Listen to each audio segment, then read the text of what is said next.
Startup Office Hours. I'm Scott Fox. Welcome back. It's time for our monthly session all about how raising money can help you move your startup forward, farther, faster with more customers, better capital structure, and better growth prospects that hopefully also add something of value to the world. So I'm Scott Fox. I'm here today to talk to you and help you out, hopefully. We're going to be here for about an hour together taking questions live from all over the world. And if you have a question about startup fundraising or startup strategy, please, you can put it in the chat room here. We're going to turn on the chat here in just a second. Here comes the chat room. If you are on YouTube or LinkedIn, you can comment there and it will show up as a chat here. I'd be happy to help any and all of you because that's kind of what I do at this point. I'm a serial internet entrepreneur. I've been at the internet and digital startup game for 25 plus years now, done pretty well at it. And these days I spend a lot of my time trying to help other people find their on-ramps onto what we used to call the information superhighway. There's lots of opportunities still out there. The game is not quite in the first and second inning like it was when I started writing my books over here, but along the way, there have been all kinds of new opportunities created as well. And entrepreneurs all over the world are taking advantage of this, but it can get a little difficult once it's time to raise money. If you don't have a financial background or if you don't know the right people, it can take a lot more work and perhaps unfairly a large amount of work to get your startup funded so that you can make a difference in the world. So like I said, I'm a serial internet entrepreneur. These days, I'm more of an angel investor. I've written these 3 books here are all in English and the others are foreign translations. So if you're joining us from somewhere else in the world and English is not your native language, welcome. Happy to have you here too. Thanks for joining us. And like I said, let me put up the link here. If some of you want to join us for, let's see, well, you can comment, right? Comment on LinkedIn or YouTube. To post your questions and they'll show up on the, that side over there. They'll show up in a second and we can start talking about that. And then of course, if you want to join me on camera, a bunch of you, there we go. There's a couple folks. Hello, Corbin. Hello, Ritesh. If you'd like to join me on camera, you can use this link here. You'll have to type it in, I guess. Although, you know what? I could put that in the chat room, couldn't I? That would be really clever and high tech. There it is. Okay, I'll put it here in the chat room for you folks if you just want to click on it.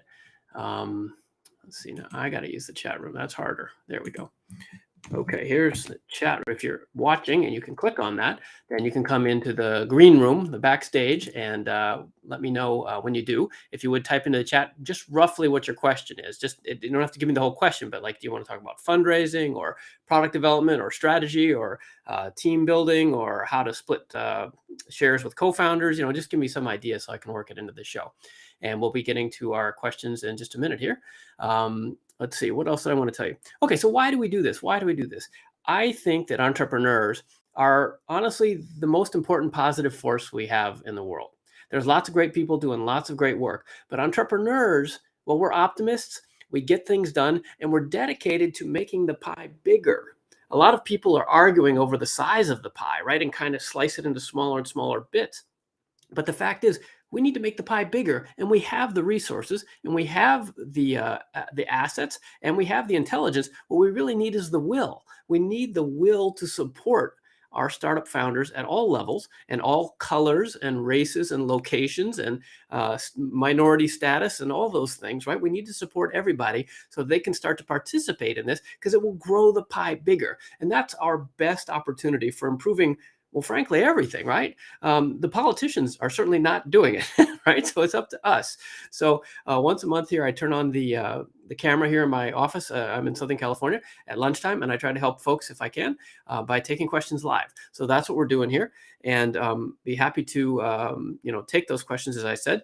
And if you want to know more about me, there's a page on Wikipedia about me and other stuff. But I run the Orange County Startup Council here in Southern California and work with startups all over the world. And I'm an active investor with organizations like Tech Coast Angels. I'm an LP in several funds and so forth. So I've really been on both sides of the equation. A lot of the advice about startup fundraising is kind of venture capitalists telling you what you need to do to please them, right?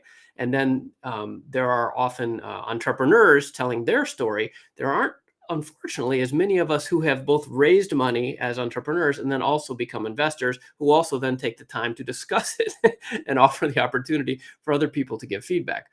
So that's what we're doing here. And I'm trying to help you out if you have questions. So like I said, jump into the chat room if you'd like. And or I see a couple people coming in backstage, Rick and Michael. And looks like we got two Ricks there. As one of those, coincidentally, two Ricks, or I guess we'll find out. As a quick disclaimer, this is not qualified legal or financial advice. I do have a law degree, but I'm not your attorney. I am not a financial advisor.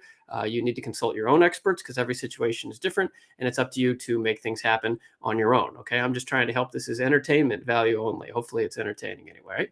And also, this is being shared, recorded and shared, and will show up on YouTube and lots of other places. So hope to be helpful to you today. That's the bottom line. There are no sales pitches. We're just trying to help. All right. So I think we're ready to get to our activities here. If you wouldn't mind, like I said, I'm doing this for free as a volunteer. Would you like and subscribe and smash that button on YouTube or LinkedIn? Give a little thank you, etc. Share it, all that kind of stuff. I'd really appreciate it, and so would all the other people that come back every month to do this. All right, so we've got okay. So I see there's Michael again. Hey, Michael and Kevin Dietz and Rick. Could each of you guys just put in? Yeah, Kevin, you right there where you typed. Could you just give me a quick, just a one-liner what your topic is about, so I can connect the dots, and we'll do this in an order that makes sense to the audience. And the rest of you guys, thanks for joining us, Tom and Sippo and Gutswings and Corbin and Riddish. Lots of folks here today. And there's Dan. Oh, Dan's got a question. Good, excellent, Dan. That's good. Let me also point out you can join our mailing list. This is a mailing list that's very useful. It contains not just events, not just these events. It's like all the good events I can find, as well as articles and things that I find around the web. And I think it could be useful to a lot of you. So, okay, now that I guess I better stop preambling and get going. Looks like we got a bunch of questions rolling in here. Let me just make sure I didn't miss anything else here that I need to say before we get going. Okay. Well, let me just say this, because I always forget to say this. If you do have feedback, email us. That's the easiest way. Would very much appreciate it. Also, if you want to connect with me, there it goes. I'm on LinkedIn, and you should be too. That really is the place where this stuff is happening these days for business. So if you're not active on LinkedIn, I'll tell you, a lot of firms I look at, early stage companies, have a really weak LinkedIn presence. Sometimes they're so early stage, they don't even have a LinkedIn. They haven't announced themselves as a company. So you guys got to get on there. I know it's a pain, but it's kind of one of those things. You set it up once and it's good, right? At least for a while. So I would get out there and do some of that. If I were you, LinkedIn, get your profile up to date. And by the way, if you're looking for fun, here's a key one. Actually, this happened last week. I was at a screening for an angel group I belong to, and we had several companies pitching. Sorry. So they had gotten through the pre-screening and they were pitching. And I went to post on LinkedIn and say, congratulations, thanks to these companies for pitching us. We hadn't made an investment decision yet, but I wanted to promote them on LinkedIn, give them some sunshine, for their work, and say, hey, these folks seem like they're, on the right path. And I couldn't even find them on LinkedIn, right? Even the founders, sorry, no, that's not it. The companies I couldn't find, and the founders still had their day jobs or their former jobs as their number one employment thing. So when I searched on, call it the banana company, when I searched on the banana company, I could find no employees and no company. And when I searched on the individual executives, they didn't list the banana company as something they were even doing. So how are we supposed to believe that this is real, right? So you got to be careful about this. Don't spend all your time on TikTok. Get over on LinkedIn and upgrade your settings over there. Okay. So thank you all for coming. Let's get to it. So let's say Kevin, I'm looking here in the chat room. Let me put that up again. If you guys want to join me on camera, it's always more fun to have people on camera. And I will get to the text ones also, but priority to the on-camera folks. Okay, so I'm just reading here real quickly. Kevin, okay, close to MVP. How can he gather audience for a new launch? Okay, that's a good question. Michael, what local communities can aspiring entrepreneurs interact in? Yep, find like-minded individuals. That's a good one. Okay, Kevin, my main problem, chicken and egg. Tons of getting early adopters. Okay, so we got a couple versions of the early adopter thing. Okay, well, let's get started right there then. Sorry, let me just look quickly at the chat room ones as well. Income, yes. Okay, pre-seed funding. Okay. All right, so let's go. I'm going to bring some of our friends on camera here. Let's see who wants to go first. There we go. Hi, guys. I guess you can hear me, right? Okay, Can some of you talk? I'm not sure I can hear you yet. I see Michael and Kevin. Yep, you're both talking, but I can't hear anything. We are muted. Oh, there we go. I unmuted. There we go. Okay. Who said that? Somebody unmuted. Michael. Yeah, Okay. it's the microphone button's in the center there, I see. Got it. Okay. So, all right. So let's, Rick and Kevin, how about you guys? Nope, still not hearing you, Kevin, and Rick either. Okay, well, I guess we'll lead with Michael then, and we'll figure out the other two. You're on Linux. Linux. Let me know. Who was that? Was that Rick? Yeah, a little bit. You're real choppy there, Rick. This is Rick. Yeah, that's not working, but we'll come back to you. Let's start with Michael here, and we'll get going. Sorry for delaying you, but we'll go. And then, Eco also just joined us. Thank you, Scott, for being here. Love chatting with you. So just for me, I don't specifically have something other than saying that I'm an aspiring entrepreneur myself, looking to engage in communities and work on some maybe local projects with other entrepreneurs. So maybe you have some tips for local communities, such as San Diego Startup Week. I just got a ticket for that. I'm looking forward to going to that. But any other things for resources that entrepreneurs can kind of connect with locally that are available to us? Sure. Yeah, I spent a lot of time. Michael, he's here in Orange County, which is where I am. We're between Los Angeles and San Diego. So we're kind of a very developed, but still kind of a suburb, right? So we have to find things. And this is probably true of a lot of you. Not everybody lives in San Francisco, right?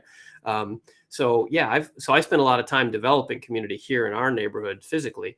But the COVID knocked down so many of the events, it's hard for everybody to get together, right? Mike, the quick shot I would have for you is Meetup. Meetup has thousands of groups of all kinds. And even if those of you who are familiar with Meetup haven't checked in lately, there are new people adding new groups all the time. And I run a bunch of Meetup groups across different cities even, right?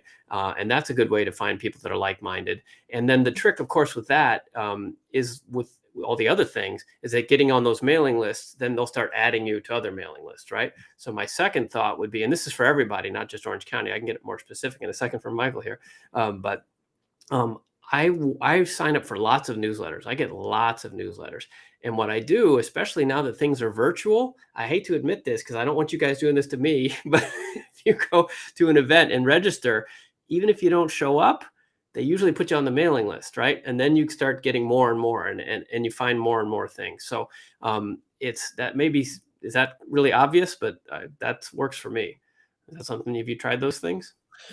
Yeah, absolutely. So Indie Hackers Community, I just discovered that one, which has been around for a while. Great resource. I'm starting to get more involved in that one. Subscribing to independent bloggers. I follow a lot of newsletters too, which I really like. So that's certainly a good starting point. Yeah. There's also, of course, everybody's got Discord channels, right? It's just hard to find those.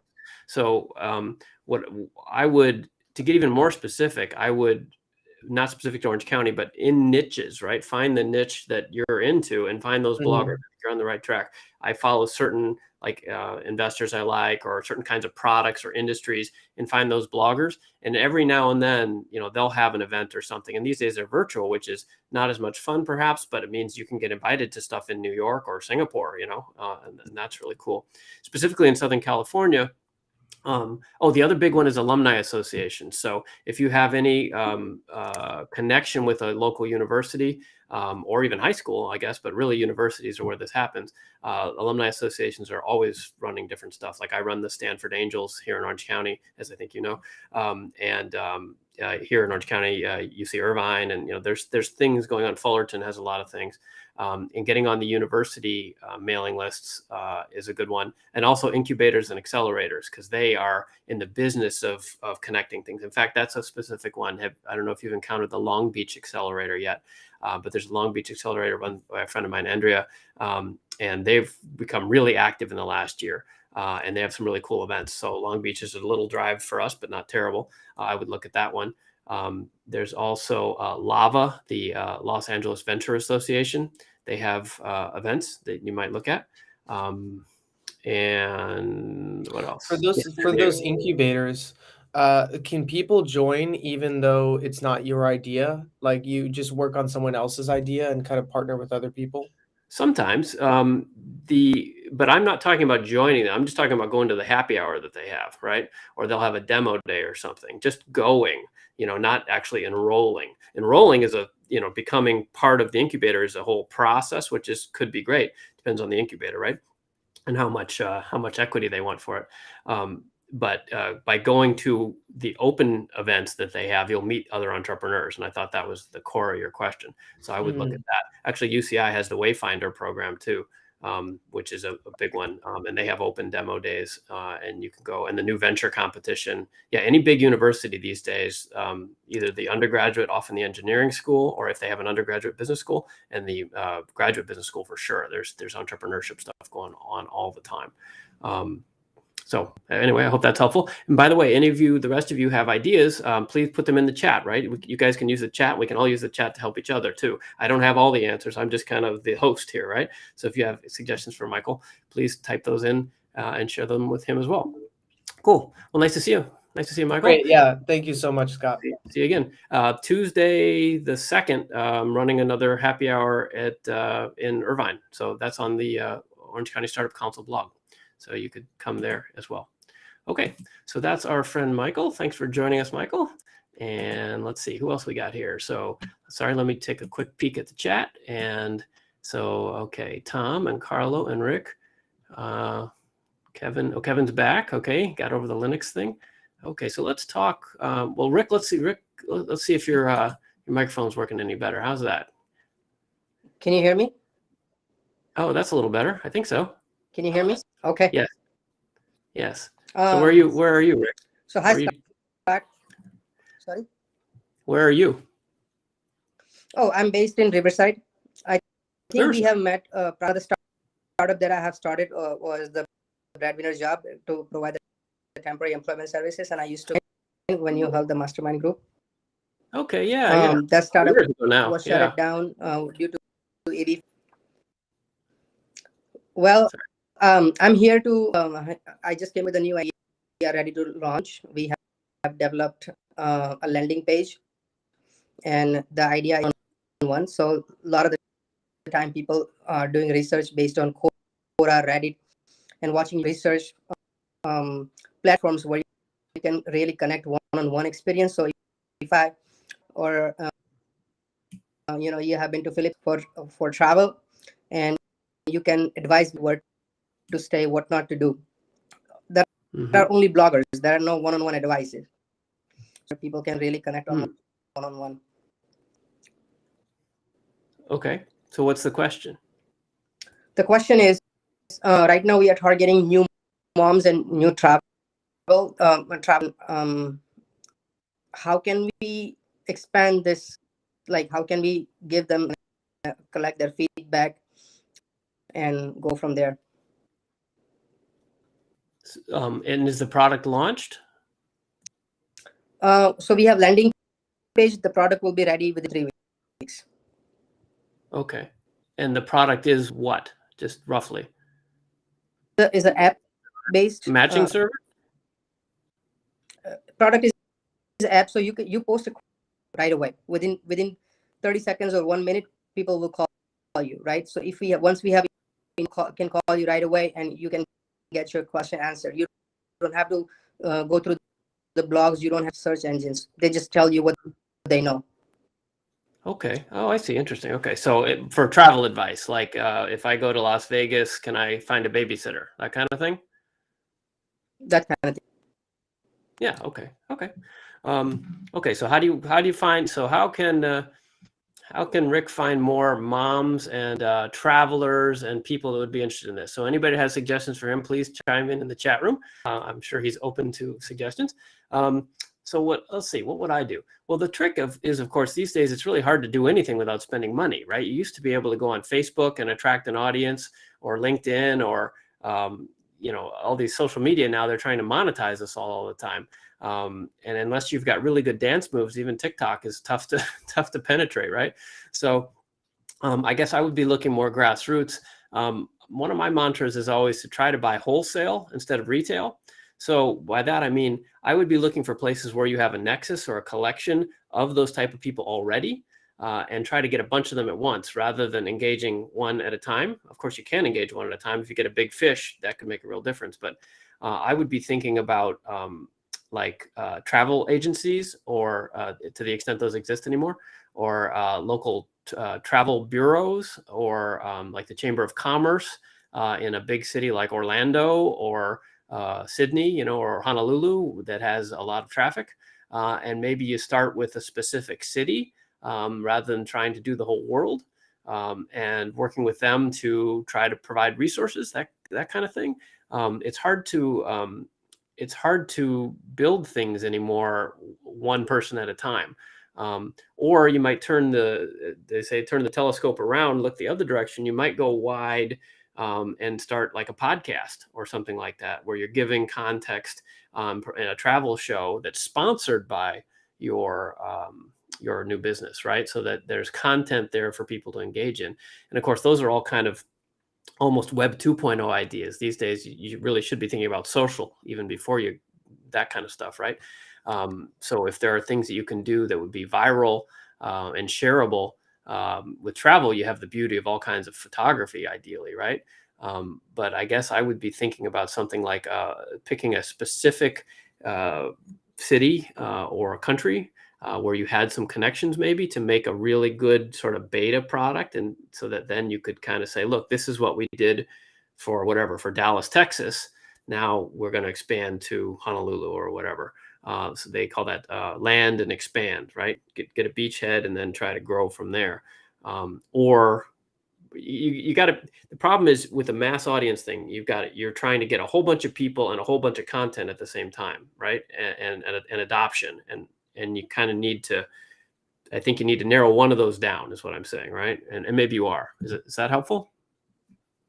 Yes, absolutely. So again, we have that people who has the experience before that advise the people, but at the same time they also have some questions in different areas that we are thinking is gardening, traveling, motherhood, nutrition, and many things more. But right now we're just focusing on two categories mainly, which is travel and new questions all the time. And they kind of get scared that they don't know what to do with their babies, or new blogs and everything. So rather than connecting with quickly who has been to them, the advice on one-on-one based, kind of make them comfortable. Same thing with the travel, right? I mean, when you read the blogs and watch YouTube videos and go on the tour, rather than just telling, if you go to India, this is the place you want to be, this is the place you don't want to be, and this is the food that you should try this food, right? So right, those kind of things really people to kind of give them courage what they need. Right. Okay. Yeah, that I get the angle. So another one occurs to me is the new moms thing. What I was looking for was, where's the money, right? As this is a show about fundraising, right? So what you really got to think about is, where's the money? And this is for everybody listening, right? Whatever your question is, back up. Where's money? Because that's what investors want to know about, right? So in this case, new moms spend a lot of money on, fortunately or unfortunately, but they have a new child and all these diapers and, a crib and all the, whatever, all the stuff. And that's a cash flow situation that you could get in the middle. And the people that have the best databases for that stuff are the diaper companies or the baby formula companies like Gerber and people like that that make baby food. And partnerships with them is another place I'd be looking, because they already have the audience that you want, right? They've got lists of millions of new parents. And if you could somehow demonstrate value to them, maybe they could bring you in as a partner or something, and that could really jumpstart what you're doing. That might be worth some research. Sure. And I've seen companies do things like that. So that's what I would think that might be a little different than what your competitors would be doing. One last question, Scott. In this age, okay. These days, a lot of startups are coming, and one of the main advertising revenue. Is advertising revenue really dead, or we can still make money and revenue? In the beginning, I understand if we don't have 1 million or 2 million user, no company wants to advertise with them. We may have to do the dry run until that point, but it still is really feasible. Yeah. It's gotten a lot harder, right? We are all trained as consumers to ignore all the ads. The tracking is getting harder for privacy reasons, which I actually agree with. So it's tough. What I would suggest is thinking more about sponsorships. There can be real money made still with sponsorships. For example, if you got a diaper company involved, they're probably not going to pay on a per impression basis anyway, because it's going to be, or a per acquisition, because it's going to be hard for you to connect the dots between using your travel app for new mommies and them buying more diapers, right? It's probably more of a sponsorship situation anyway. And then the good thing about that is that you're dealing in round large numbers. So, like $5,000 a month instead of 50,000 impressions at 10 cents each or something, right? So I would think advertising broadly defined, like banner ads, yeah, that's going to be tough. But if you include sponsorship as a kind of advertising, I think that's still happening. And you see a lot of that more like in podcasts lately, like there are actually more and more sponsors all the time. It's sounding a lot more like regular radio, right? Because there are audiences there. So the trick is, of course, to have the audience. Once you have the audience, I think somebody will pay you. But like you said, it's not like you're probably your first step, unfortunately. Right. Yeah. All right. Cool. Well, nice to see you, Rick. Thanks for being here today. Thank you. Let's move on and see who else we've got to join us today. Okay, there goes Rick. Let me do a couple, let's see, you can comment on LinkedIn. Let me change our chyrons here a little bit. Hey, I want to try this out. There's a new one. Let's see if I can get this working. This is supposed to, oh, look at that. Hey, high tech. So I can do both of those at once, huh? All right, speaking of junking things up with ads, I guess that's what we're going to do today. I'm going to junk things up with ads. Just a quick reminder, this is being recorded and shared. This is not qualified advice. This is us just having fun. And please like and subscribe.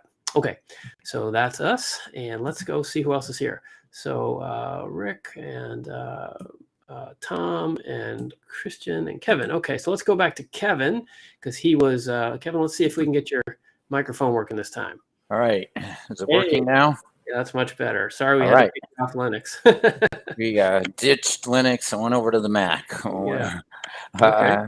Hey, nice to talk to you. I'm Sure. glad You too. we could take this. So, well, let me give you just a real brief pitch, and then that will kind of lead into the question, which I've already alluded to the question. So we're working on software developer productivity.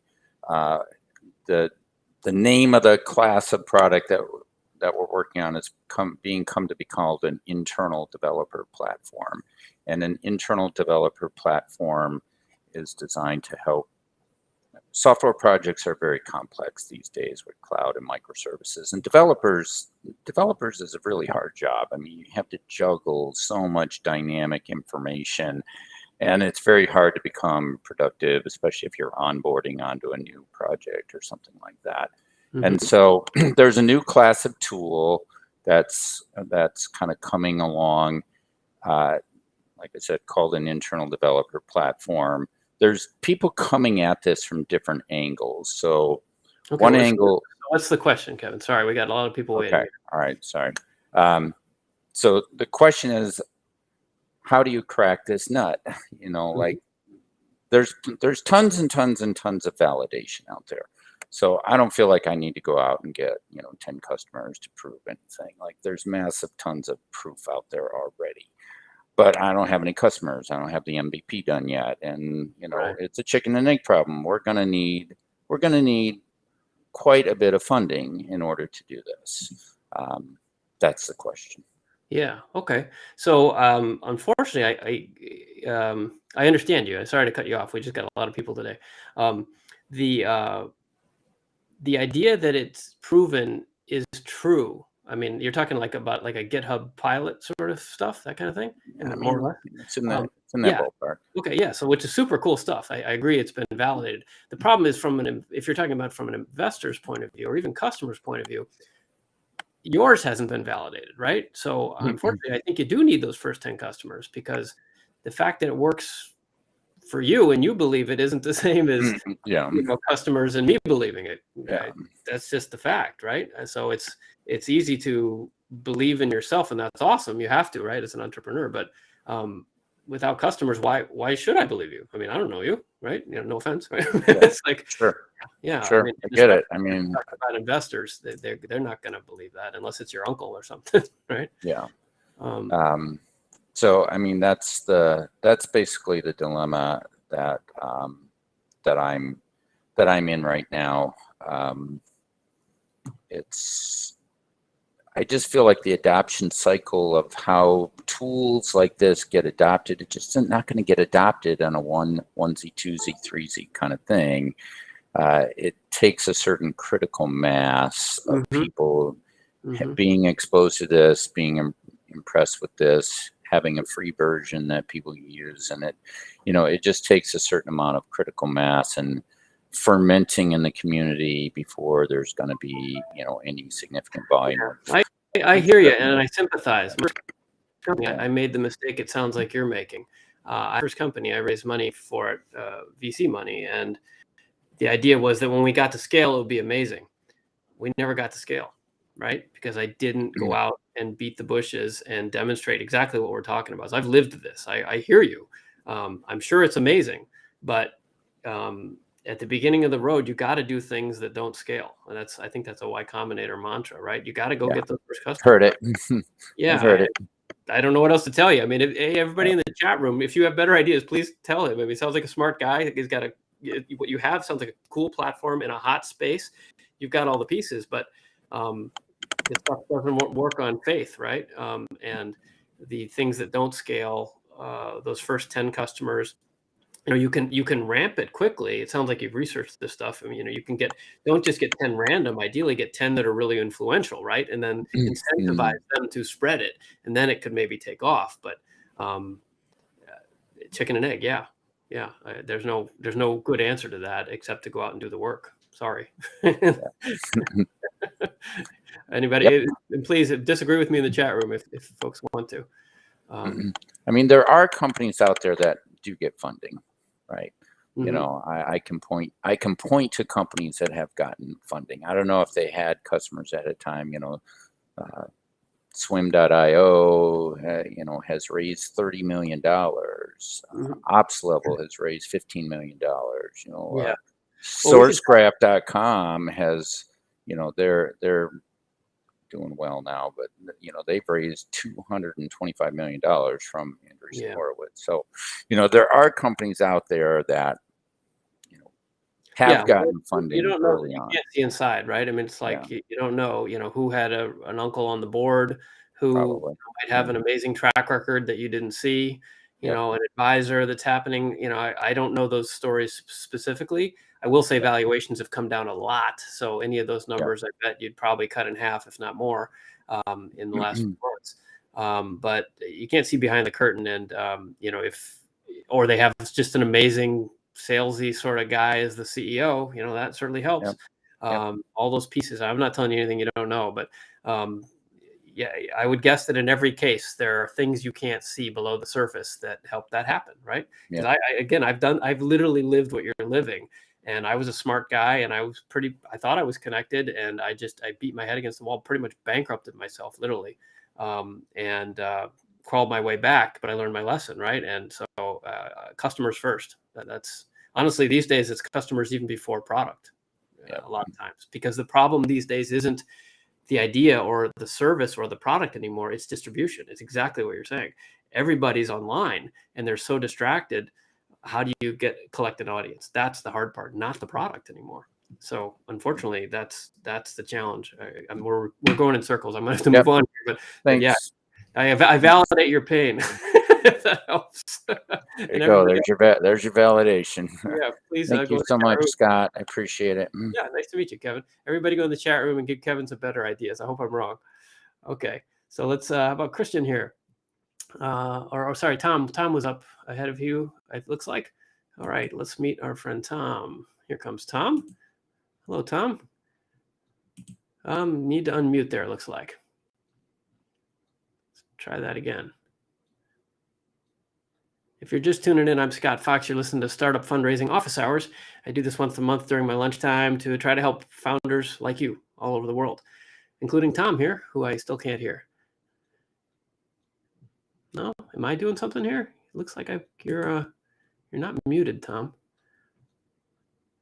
Sorry. Okay, we're gonna have to move on here.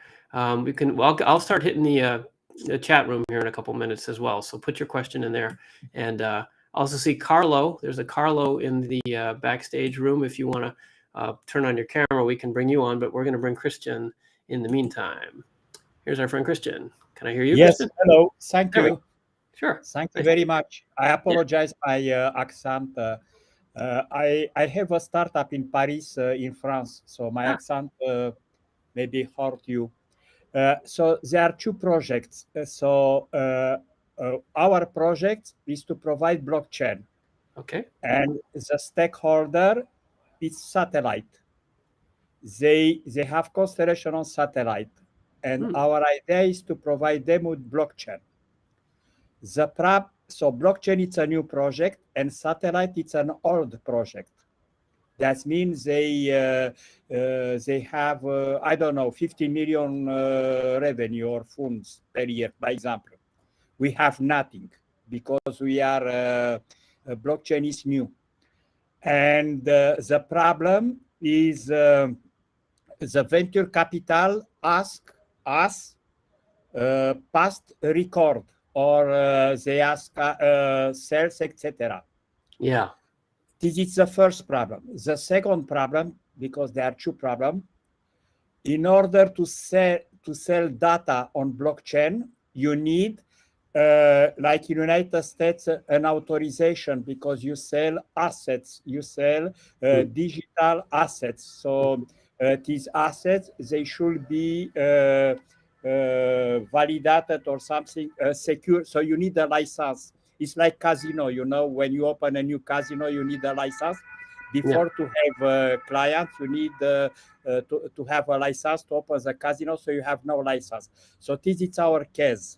So we cannot deal with the venture capital, because we cannot tell them you need a license, because in order to get accredited, approved by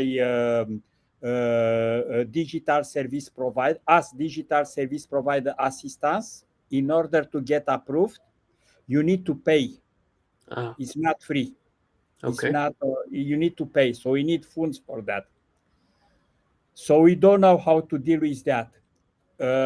Honestly, on my side, because we cannot deal with that, they say you have no customer, etc. We don't give you money. I told them our stakeholder has, I don't know, 15 million revenue per year. They have growth, they have user. So this is old project. So if you want security, you have an old project. And if you want to pay a new project, because they need investor in a new project, not in an old project, you have to put money here. So this is a problem, and I'm not sure this is a solution to sell. Go to stakeholder and. So what's the question? I understand it sounds like problem. How to deal with the venture capital, because they ask myself to have past record, and I have no license. And every time they come to me, I say go to my stakeholder if you want past record, because investors were there, so go there. But if you want, so how to deal with that? Okay. Yeah, so that's a hard problem. I don't, as you're a smart guy, right? So I don't have a specific answer, but I have an idea for you. Excellent. Well, two ideas. One is you have to raise money from not venture capitalists, right? From friends or family or relatives, and just get going on your own, because these days all the venture capitalists are so greedy, because they've made so much money, and there are so many companies like all of you guys trying to do things at the same time. They can wait.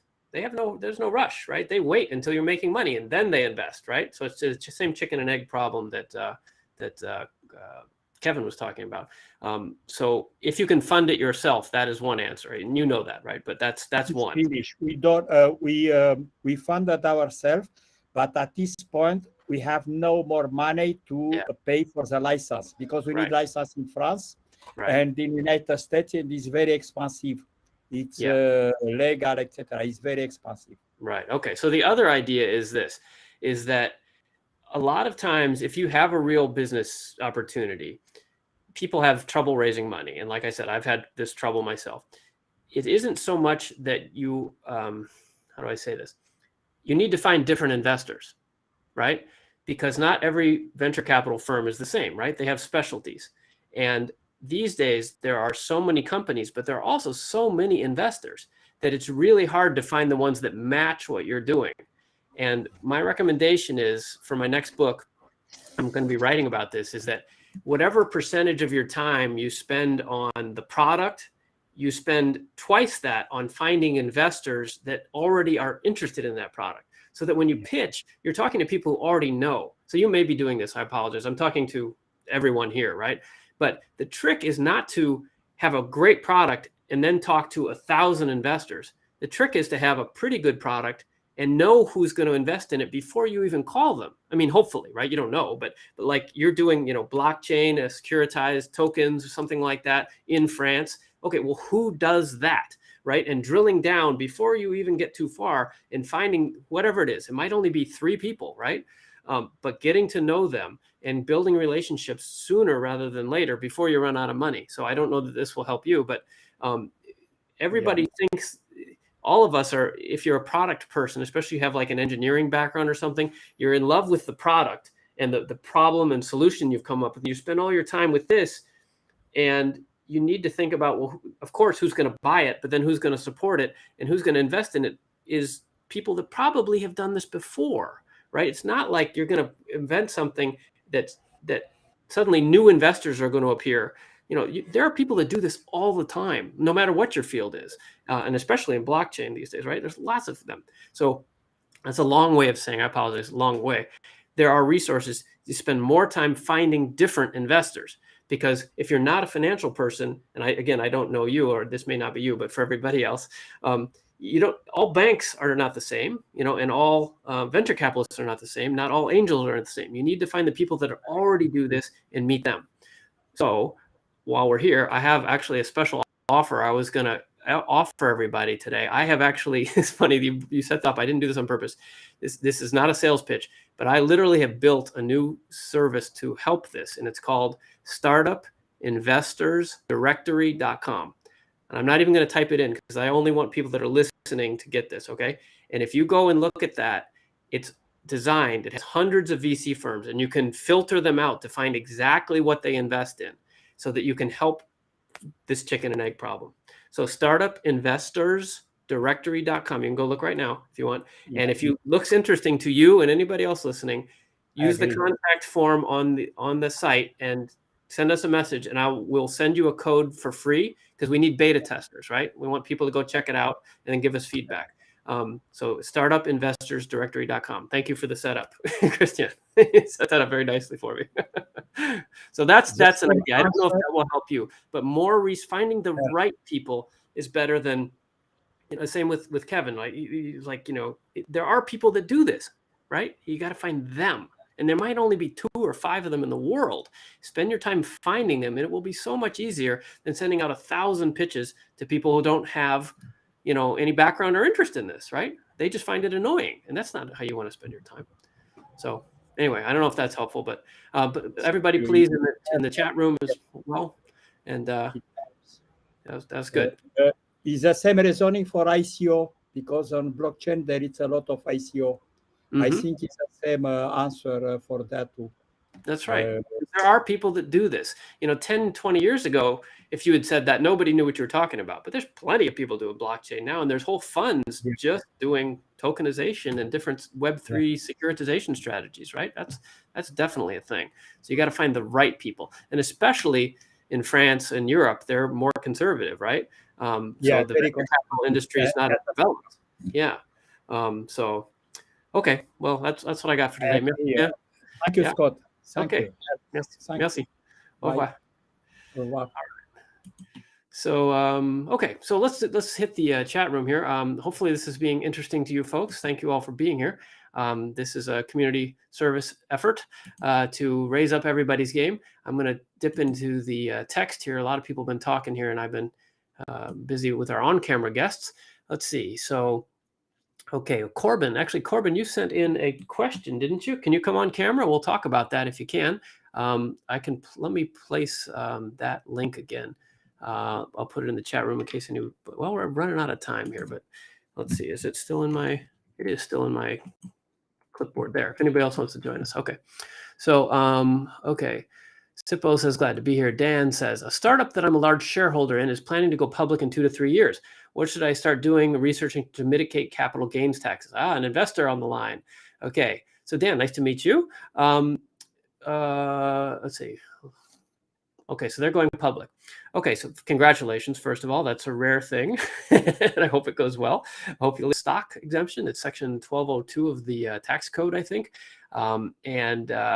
I'm not an expert in this, but there are plenty of articles about it online for sure. But it boils down to, I think, having the company had to have less than 50 million in assets, and you had to hold it for 5 years or something like that. It's pretty black and white. So I would definitely be looking into that to see if your company qualifies. If they don't, then you want to, well, if they don't, they don't.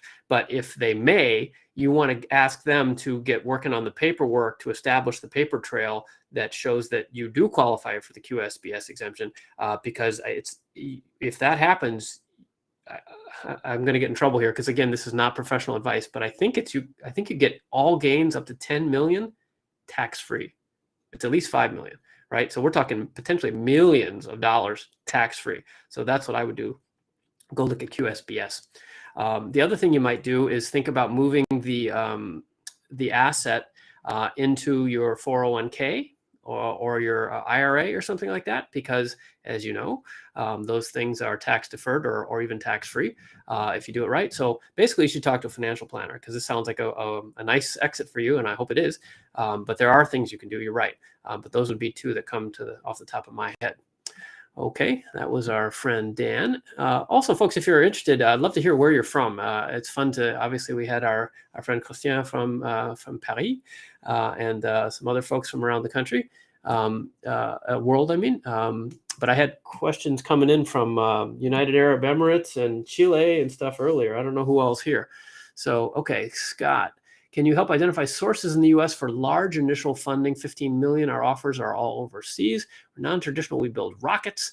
We will not have revenue for 2 years. Cool. Hardware startup. Good for you. Okay. So the short answer is no. I don't know much about hardware or large funding. I'm an early stage software guy mostly. But I guess that's, again, why I built startupinvestorsdirectory.com. You might go look at that. And if that looks helpful to you and you'd like to be a beta tester, check it out. And maybe there's some investors in there for you. The other thing to do would be what we were talking about with Michael at the top of the hour, which was find bloggers and people that cover this space, no pun intended, the rocket industry, and just read and get on those mailing lists and figure out who the investors are, right? Every company that's doing something has got investors. And this is a great tip for everybody. If you're looking for investors, back to what I was talking about with Christian as well, is to find people that are already interested in what you're doing, right? You're not going to talk people into this.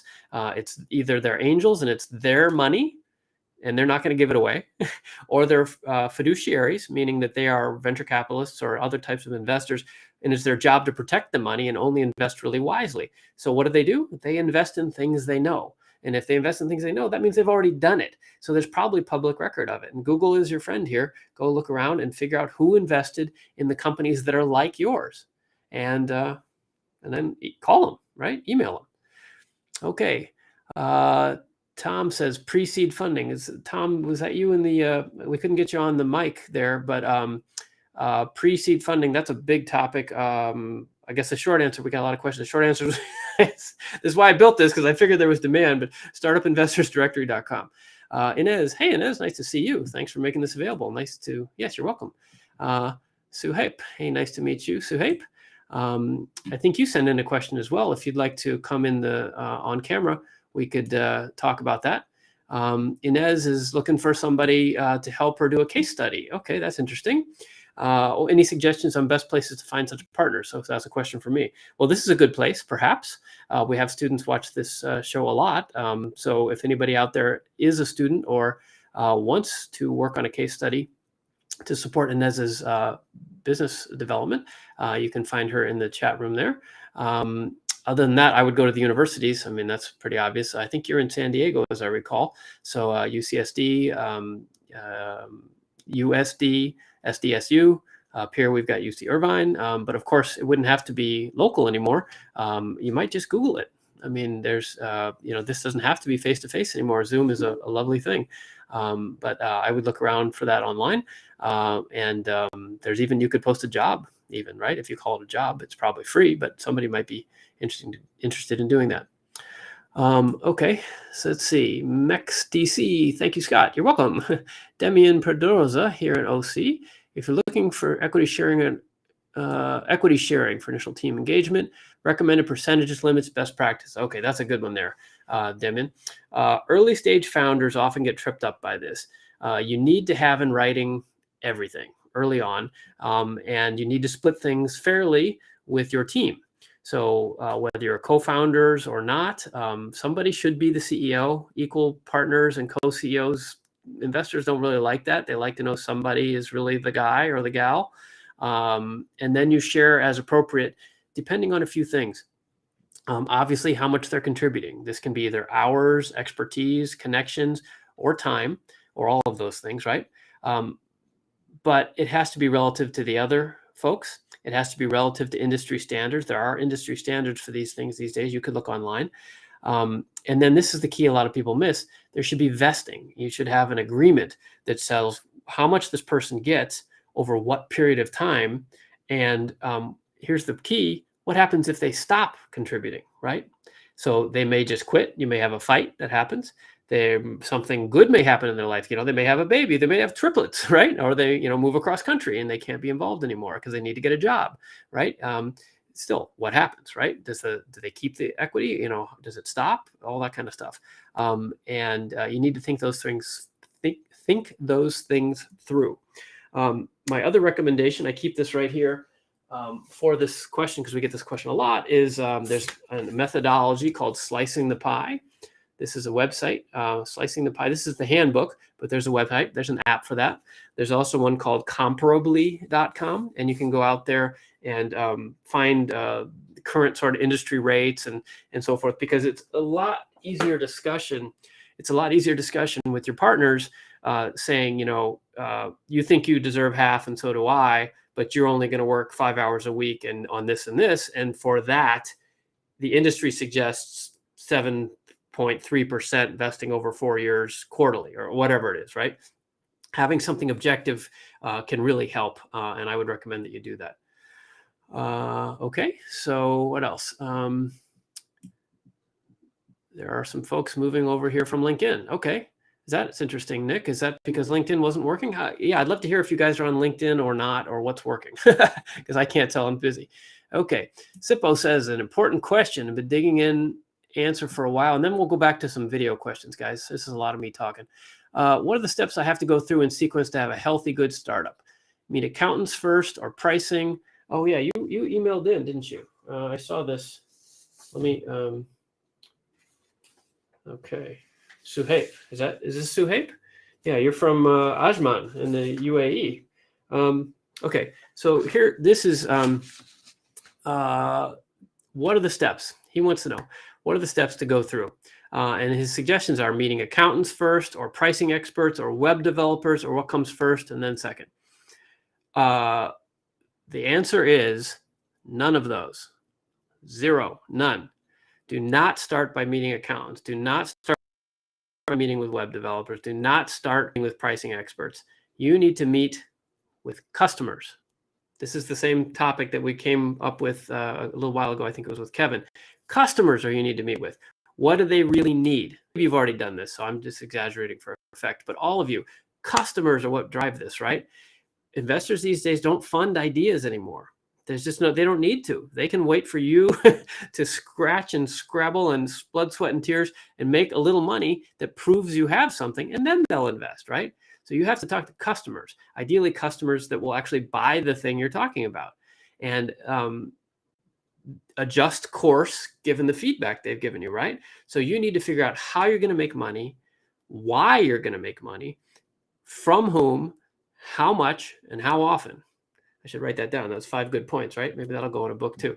But those are the things you need to do. I've seen so many entrepreneurs waste their time doing everything right. You don't want to go and get your business permits and design your logo and set up your corporate structure and get the stock option plan all set and get all these bits and pieces so that you're like all legal.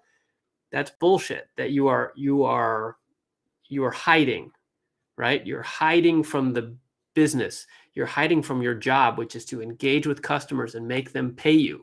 That's your job. Your job is not setting up stuff and having meetings. Your job is getting paid for stuff, right? So think, again, I'm exaggerating for effect, but it doesn't mean it isn't true. You got to meet with customers. What do you want? How often? How much will you pay for it? Why? Right? And that's the story you need to tell to investors. And if you start making money, then you go and meet with the accountants and figure out your tax problems. So, oh no, you have a big tax problem because you have too much money coming in. Awesome. That's the goal, right? Not to get your tax structure set up perfectly and then have no money. And more importantly, have no time left. This is why I really get excited about this, because I've seen people do all the setup and they spend all their money and all the time and all their enthusiasm setting up the perfect structure. And they even like leasing an office, right? Getting their name on spray painted on the parking spot, and then they're like, oh, I'm really not that into this anymore. And it took them like a year and $100,000 and they got nothing, right? So anyway, that's a pet issue for me. That's why I do this though, to help, focus on the money. Where is the money? Okay. So I hope that's helpful. Let's get back on camera here. Enough of me talking. I'm going to keep talking, but, okay, it's almost 1. Wow, we're really rolling here. Okay, so Corbin, I think, oh no, Carlos. Sorry, Carlos, did you want to come on camera? Hold on, let me bring a couple of you guys in here and let's see who wants to talk about what. And Meng too, you want to turn on your camera? You can join us too. Okay, so Carlo and Corbin, you guys with me? Yeah, you hear me? Okay, there we go. What did you want to talk about, Carlo? Just the quick version. Yeah, I just had a quick question.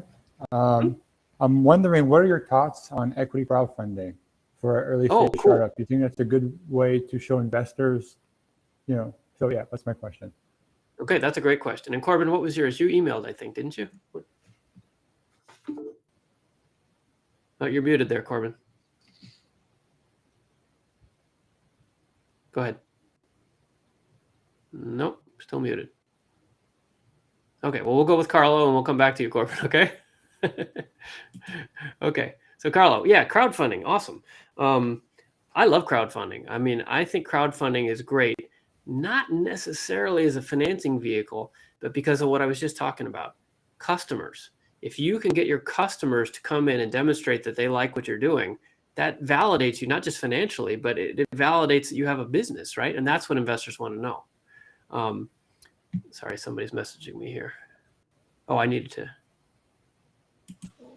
Is that there, Meng? Does that get you what you need? Sorry, he's trying to come on camera. Okay, so crowdfunding can be great. There used to be a lot of concerns from professional investors that a crowdfunding round like gummed up your cap table. A capitalization table is the list of all the investors, basically. So you'd have 100 or 1,000 people on your cap table or something, and it would get all difficult. And that's true, but they've gotten kind of used to it. The industry has gotten more efficient. WeFunder and Republic and those sort of things. Oh, there's Meng. There we go. Okay. So we're getting close, Meng. Just hang on. We'll come to you in a second. Hello. I can see your ear. There she is. Let me just. Okay, just hang on a second. I'm talking to Carla. We'll come on back in a minute. Thanks. Okay. So it used to be kind of a no-no. Now it is. I think it's an okay thing, and it actually can be great validation.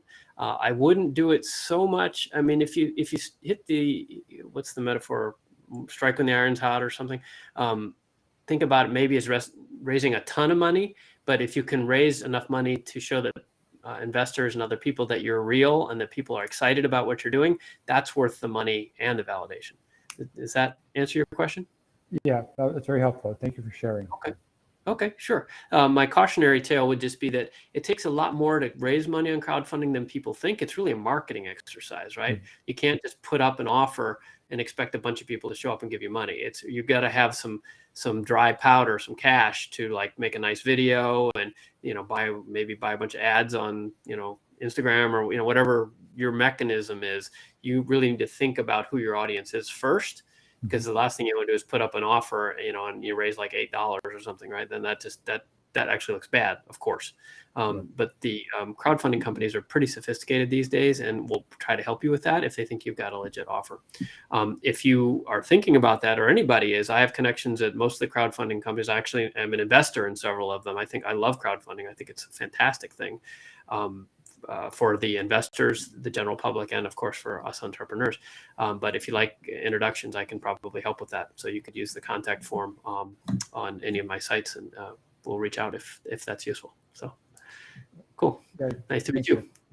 Okay. So let's see. So Corbin, let's try Corbin again, and then we'll go to Yi.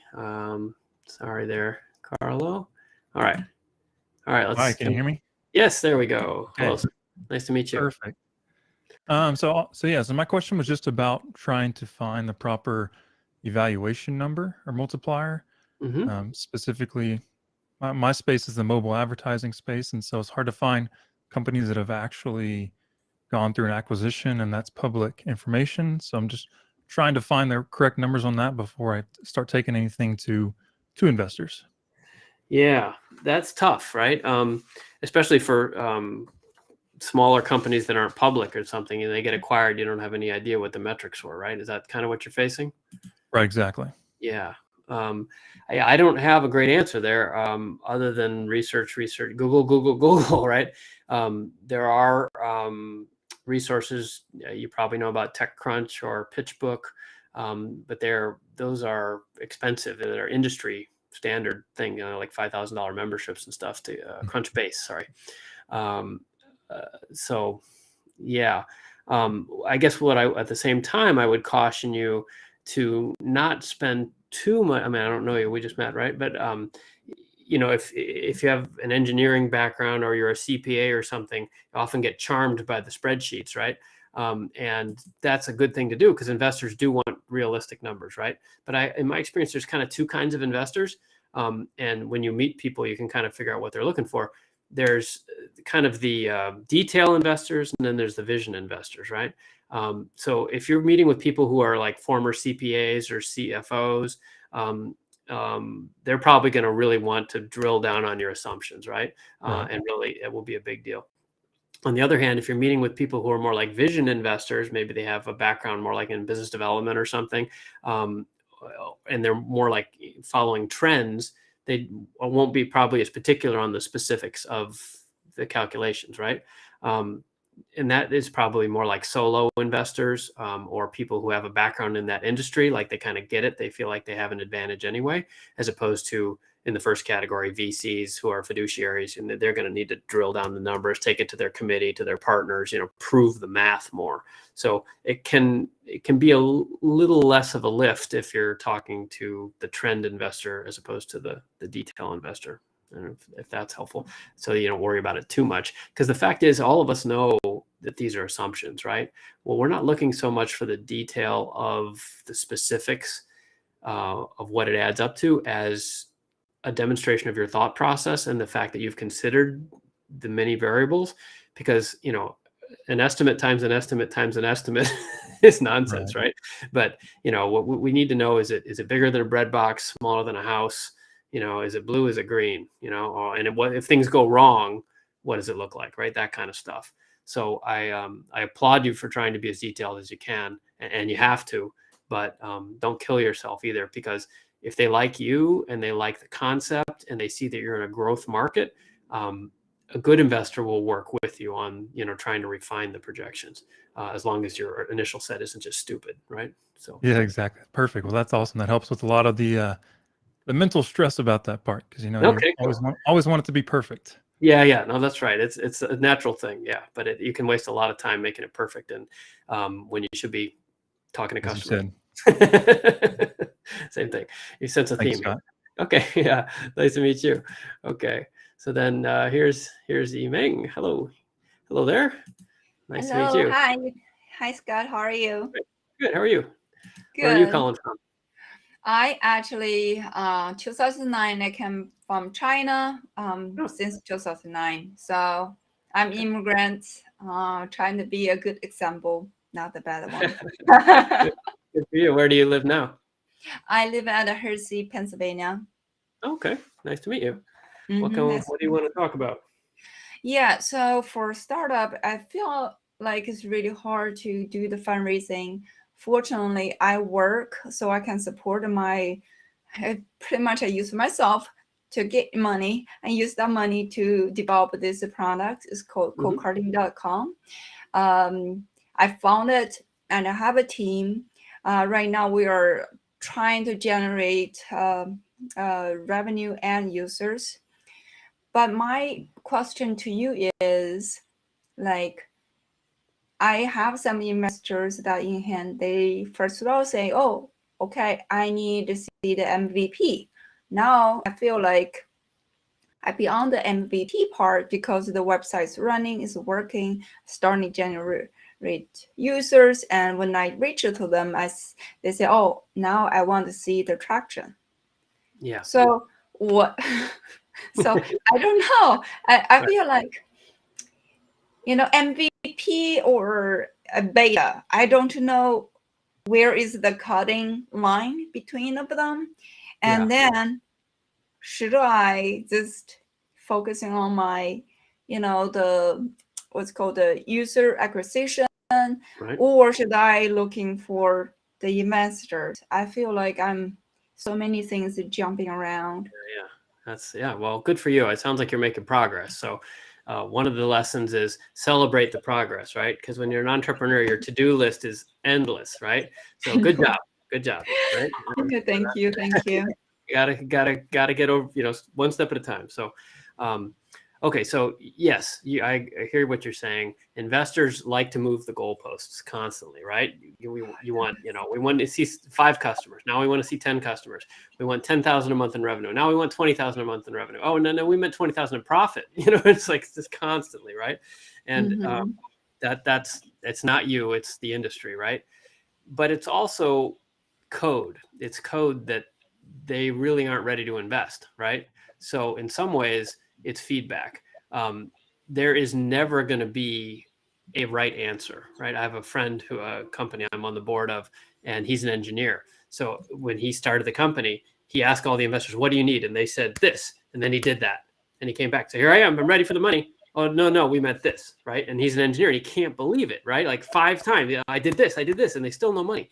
He says they're always going to do that. What they're really saying is, yeah, we're kind of interested and we don't want to say no, but we're not really that interested.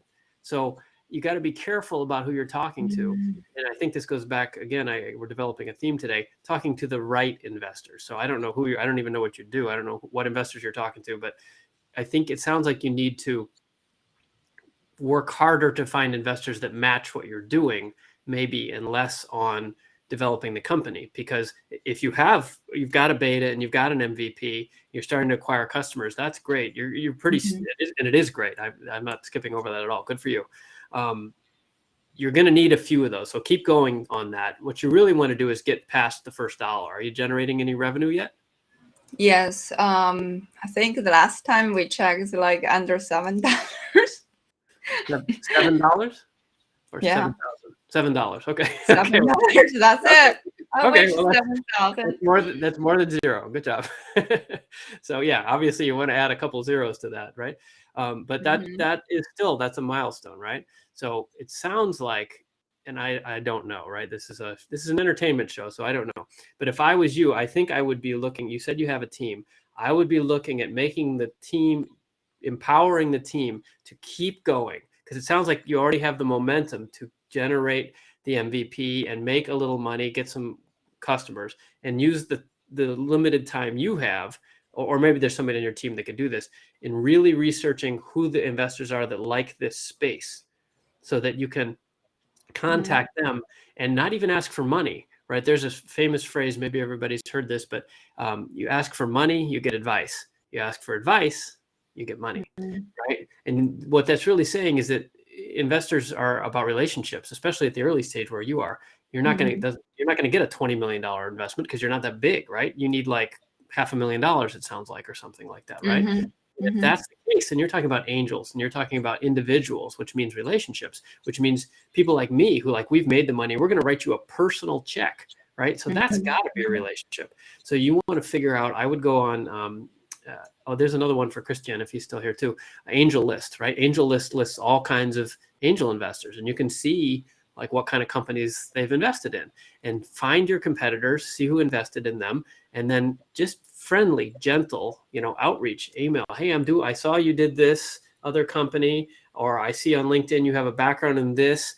I'm doing this too, right? And I'd love to you don't even need to ask. You just kind of say, I'm going to send you some updates occasionally. And just whenever you have something good to say, not every day, right? But every couple weeks or every month or so, hey, we just had this, we got $7 in revenue. Yay, or this, and just kind of keep hitting them just gently. And if they write back and say, piss off, then of course you leave them alone. But try to develop those friendships with people that do this already. I think you might get different answers than what you're getting, which to me is code for, right? And that's not what you don't want to be spending your time talking to those people. Gotcha. Okay. Okay, so I get it. Another question, if you don't mind, I ask, what happens if you pitching, the products to the similar field, and because the technology, this is obviously cocarding.com is technology, a way to shop with your friends and family online collaboratively. And I'm worried about people stealing the money, and just develop something better. They even have money, they even have a team. Yeah. You know me. Yeah, I feel like I'm scared in a way to approach the people who is in this field and I know everything could be do better job than me. But yeah.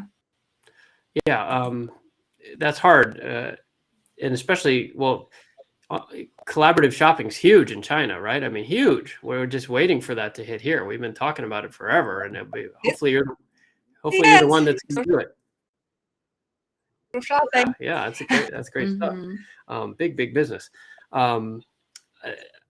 There's no right answer there. You got to do what you got to do, right? You got to put it out there and hope and work to make your version better and different, right? There's just for something like, if you're doing something that's a trade secret that you can hide or use NDAs or something, fine. But this is a consumer product, so you have to put it out there.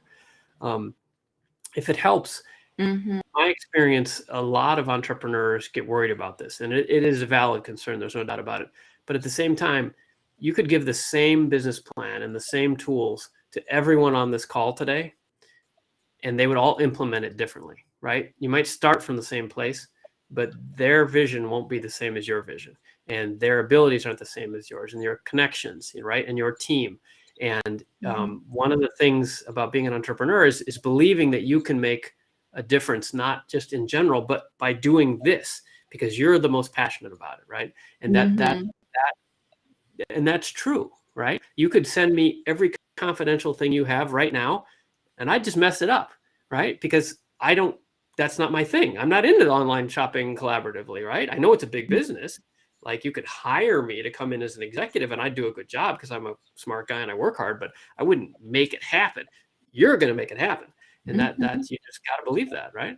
That's all there is to it. And it also, in a space as hot as that, it also might open opportunities for you to partner with other people or get acquired, right? So that wouldn't maybe be the worst thing because there's activity. So I hope that helps. Yeah, thank you. I want to personally invite you to our cocarding.com. I will write in the private message. Cool. And I wish keep connecting. Yeah, I will be back. Okay. Yeah, nice to meet you. Speaking of that, you can, if you'd like, you can put the URL of your company in, and all of you guys can do this in the chat room. And you could visit if you want, and you're all welcome to connect with me on LinkedIn as well. If you do, please send a message, because I get so many requests. I don't just accept random stuff, but if you say who you are and that we met here, or you were at least in the audience today, I'd be happy to connect. Trying to build a tribe of like-minded entrepreneurs here. Nice to meet you. Nice to meet you. Thank All right. So what do we got left here? Let's get back to the chat room here. We're going long today. A lot of people today. I'll probably have to end this in about 15 minutes, if not sooner. So, okay. Tom says, Scott, I have a question. How do I get real estate syndication funding here in OC? Okay, so OC is Orange County. That's where I'm in Southern California. How do I get real estate syndication funding? I'm being quiet for a second because I'm thinking. Tom, I don't know much about real estate syndication funding. I'm a software and technology investor guy. Yeah, sorry. I got nothing. I'm glad you tuned in, right? Sorry. But everybody else, how can Tom find real estate syndication funding? That's definitely a thing. Yeah. Sorry, Tom. Moving on. Rosemary. Hi, Scott. We're 3 moms working hard on a new line of beauty products. Good job, Rosemary. Is there a foundation organization that we can contact for financial help? Perhaps. It depends on what you mean by financial help. If you mean, if you mean somebody to invest in you, maybe as 3 moms, there are a lot of people that are funding women-owned businesses these days. That's definitely a thing. You can Google that and find women. They call it impact. Impact investing is the venture capital phrase for investing in things that may have a return beyond just financial, right? So you're investing in veterans or immigrants or Black entrepreneurs or whatever, something that's going to help society in addition to the financial return. So you could Google for women impact investors and you'd probably find a bunch of them. There is a category for that actually at startupinvestorsdirectory.com. So if anybody wants to try that and that looks interesting, you can use the contact form there and contact us, and we'll send you a free code to be one of our beta testers. Be happy to, if that would help as well. Now, the other hand, this is something I always like to talk about. So if you meant financial help in the sense of consulting or accounting or guidance on making a business plan, financial projections, pro formas, that kind of stuff. Yes, there are organizations that do that for sure. And one of my favorites is the SBDC, Small Business Development Corporation, SBDC. It's a federal U.S. organization. It's your tax dollars basically at work. The SBDC has offices all over the country, including here in Orange County and at the University of California, Irvine. And they consult. Their mission is to help small businesses, and they don't have to be tech software businesses, any kind of business. They will help and consult on financial matters to help entrepreneurs grow their businesses. So SBDC, you can Google that. There's also SCORE, which stands for Service Corps of Retired Executives. The SCORE is also a national organization. It might even be international, actually. Service Corps of Retired Executives. And just as you might suggest, as the name suggests, it's full of old retired people who like to volunteer their time to help young business owners or younger business owners. So SCORE and SBDC might be helpful to you, Rosemary. I hope that's useful. Moving along. Let's see. Scott, recent university grad working on a video-based dating app, would like to join your live and get advice on crowdfunding. I think we just did that, right, Michael? So yeah, I think that sounds good. I would recommend crowdfunding. Nick says Scott is right. That's my favorite comment of the day. We specialize in Web3 companies, MVC, and line up for Series A. Traction is everything. You need traction. This is Nick Buchanan. If you have an audience to convert to revenue, that can be a way to prove out your business. That's right. Yep, took him way too long to raise. Yes, agreed. Okay, let's see. Gut Swings. Scott, our company currently considering crowdfunding for business, not product development, as pre-seed funding. What due diligence, milestones, objectives that we need to consider? So getting ready for a crowdfunding raise. That's interesting, Gut Swings. Well, a crowdfunding raise is really a lot like a VC raise, right? You need to have all your shit together, basically. Oh, Eco, you want to come on camera there? Okay, sure. Let's do that on camera. There he is. Is it Eco or Echo? Echo. Echo. Hello, Echo. Nice to meet you. Hello. Yeah, nice to meet you. Where are you? Perth, Australia. Oh, great. Down under. All the way down under. Yes. Yes. So I kind of almost give up on this restream because I need to reload several times. But yes, so we currently in the stage where we already have have several users, and we already get some traction in the in our income. But the problem is so in our area, it's the saying is, if we want to get funding, is basically trying to squeeze water from rocks. Right. That's what happened. Yeah. Uh-huh. So so the question is, we are trying to get we are trying to get business funding. So it's not a product funding anymore. To get us from the crowdfunding, and hopefully we can fish a bigger fish in the in our currency. That's what we are trying to do. So what I want to hear is more the warning rather than something that is like encouragement. Okay, smart man, right? Yeah. There's lots of dangerous waters here. Okay, so when you say business funding, does that mean that the business is already operating and has revenue? Yes. So we already have revenue. We are I'm not the co-founder. I'm more in the first first employee. So I already get some. So we already have some agreement in the stock options and everything. So we already have IM and everything. Okay, good. Okay, so the question is crowdfunding obstacles, essentially? Probably what we need to be aware before we go, because like you said, crowdfunding, we need to have a marketing, we need to spend some money for that, and Mike as well makes everything like see us and everything. And what I want to hear more, like what we need to be aware of, because probably some crowdfunders, after they get some kind of our stock options, and then they like run away or something like that. So we want to, yeah. So this is like business crowdfunding. So it's not product. It's no longer product crowdfunding. Okay. Well, the first thing that comes to my mind is domicile, and domicile is just the legal word for where are you, right? So if you're in, is a company based in Australia, like incorporated in Australia? Okay. Yes, we are incorporating. If you have U.S. investors, then there may be tax and even currency issues, right? Going back and forth the currency in the different tax jurisdictions, which may or may not mean that you can even do it, right? I'm an investor in a company in Brisbane that I was able to, because they had set up a U.S. entity, and I tried to do another one that I ran across down in Melbourne, but they were only a Australia-based company, so I couldn't invest. It was just like, it was too complicated. I mean, it could, but it was too complicated to do all the paperwork, right? And that was those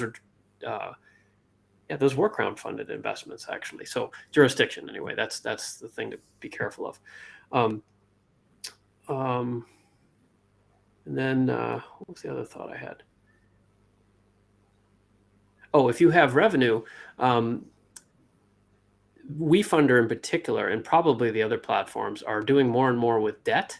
And I would be looking at not just crowdfunding for equity, but you might be able to raise the money as debt, meaning that people loan you the money, and you pay a certain interest rate rather than giving them a portion of the company.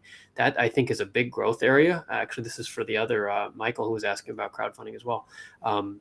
Raising debt is an increasingly popular option. Because it just makes sense, right? At least if you have the revenue to support it, it can be a much better deal for the company rather than diluting yourself and your shareholders. So I would be looking at that. Other than that, the problems are pretty much what I'd already talked about, in terms of a lot of people think that if they post an offer on a crowdfunding platform, suddenly money is going to show up, and it's really not. It's a marketing exercise. But I would add to that, it even can be a customer acquisition exercise. Like, you can actually find customers if you have a popular product, especially a consumer product, right? Like a new cooler or a iPhone accessory or something. You can actually attract a lot of new customers that way. So you can look at it as a marketing exercise in terms of your budgeting that maybe pays for itself by raising money as well. And then the other one that you hear a lot of complaints about are the different levels of rewards and perks that people get, right? If they invest $500, they get a t-shirt, and then they invest $5,000, they get this, and whatever, those kind of levels of perks. And there's research worth doing on what are the appropriate perks and levels for your offer. Because it's funny how, I know some very wealthy people who will do a lot of things for like a free t-shirt, like you can really afford that t-shirt, but people get turned on by that. And I would spend some time thinking about your incentive structures. So is that helpful? Yeah, but that's more about the milestone and perks. That's more in the product development crowdfunding, isn't it? So it's a customer incentive. If you want to attract interest, I would still do it. Customer, okay. Yeah, right. I mean, you're selling something. What you use the money for, they don't care so much as that they believe in what you're doing. And the perks might be different. Maybe a t-shirt's a bad example in your context, right? But yes. Everybody likes the feeling of getting something for free. So this is still a sales exercise, even if you're going to spend it in a different way. Okay. Yeah. Okay.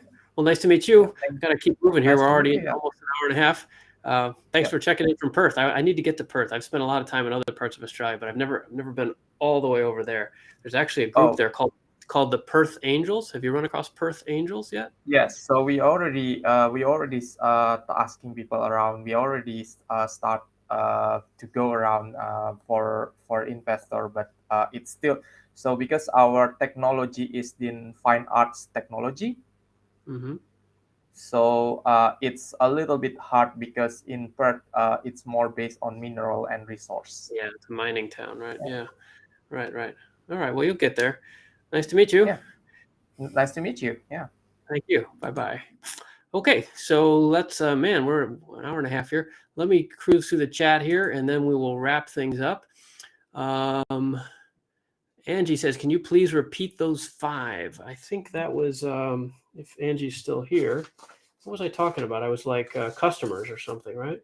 I think I wrote that down. Oh, yeah, here it is. I did have a note on that. Let's see. Oh, yeah, how to make money. Who's going to pay you? Let's see. How to make money, from whom, why, and how much. That was 4. So there was a 5th one. But that's the idea, right? It's kind of like a who, what, where, when, and why sort of scenario. And the real point, Angie, is it's about the money, right? It's really hard for us as entrepreneurs. We get so wrapped up in the vision, of like Kevin was saying, once it scales, it'll be beautiful. And even before that, the product itself and the solution, especially if it's a product that came out of personal experience, some personal pain or problem that we're solving, we get so wrapped up in that we forget to talk about the money. And because this is startup fundraising office hours, as it says right there. Fundraising, right? This is about the money. And you got to think about the money because that's what investors care about. They may like your vision. They may invest in that space. They may feel passionately about the topic also. But as investors, their first priority is return of capital with a 10x return or whatever their benchmark is, right? So you got to start with the money. And that's why I keep hitting this, the drum about, customers, who, how much, how often, why, that kind of stuff. So I hope that's useful. Okay. And then let's see. Thank you for your answer. It's been really helpful. You're welcome. Jay says, building a protocol and model for facilitating monetizing owners' data and more personal communications between enterprise and consumer. That sounds cool. Detroit. Okay. Homeboy. All right. Cass Tech. All right. Are you a CT grad? Nice to meet you, Jay. Hope to see you again. That's fun. And then Peter says, throwing this out just to help those. Okay. So Peter. Yeah. Got that. Okay. So I think that's all the chat I can see. And I guess we're about out of time. So I want to thank you all for joining me today. This has been a lot of fun. I hope it's been useful to you. I'm Scott Fox. I run the Startup Council, which is a organization dedicated to helping folks like you grow your companies, make a difference in the world, and hopefully turn around and help other entrepreneurs too. So thanks for being here. Please tell your friends, like and share, click to follow. You can find me on LinkedIn if you'd like. You can check out startupinvestorsdirectory.com, and we'll be back next month. So get on our mailing list if you haven't already. The mailing list is a good idea because that way you'll hear about these future events. And there it is on camera. Startupeventnews.com. Startupeventnews.com. All right. Thanks for being here. Hope you have a great day and an even better fundraising. Thanks.